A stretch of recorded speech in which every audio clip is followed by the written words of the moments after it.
गुढीपाडव्याच्या पूर्वसंध्येला नागपूरमध्ये महिलांचा उत्साह ओसंडून वाहताना दिसला। इतवारी भागात महिला अभिनंदन स्कूटर रॅलीचे भव्य आयोजन करण्यात आले।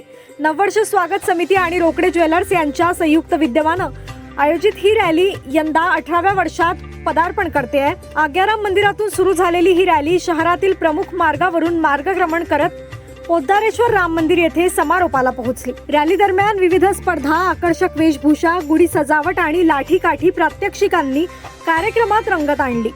मोठ्या संख्येने सहभागी झालेल्या महिलांनी नववर्षाच्या शुभेच्छा देत आनंद व्यक्त केला। रोल भारतीय नववर्ष स्वागत समिती महिला अभिनंदन स्कूटर रॅली इतवारी भागाची ही रॅली आपली आज निघालेली आहे। जुना जे नागपूर महाल इतवारी इथून ही निघणार आहे।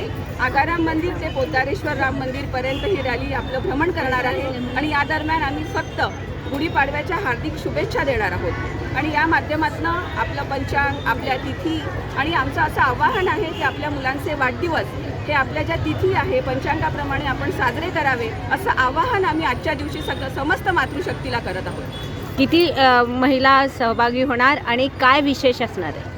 विशेष म्हणजे आपण यावेळेला वेशभूषा स्पर्धा, गाडी सजावट स्पर्धा आणि गुढी आणि स्लोगन स्पर्धा ठेवलेल्या आहेत। त्याच्यामुळे 200च्या वर टू व्हीलर्स राहणार आहे, 50च्या वर ई रिक्षे, कार, काही महिला स्वतःच्या वेगवेगळ्या येणार आहेत आणि गाड्या छान प्रमाणात सजल्या जाणार आहेत। ज्या टू व्हीलर्स आहेत त्या सजलेल्या आहेत, आणखी त्याच्यावर स्लोगन गुढी ती सुद्धा सजलेली आहे आणि सुंदर अशी रॅली, शक्ती आणि सौंदर्याने भरपूर अशी रॅली नागपूरकरांना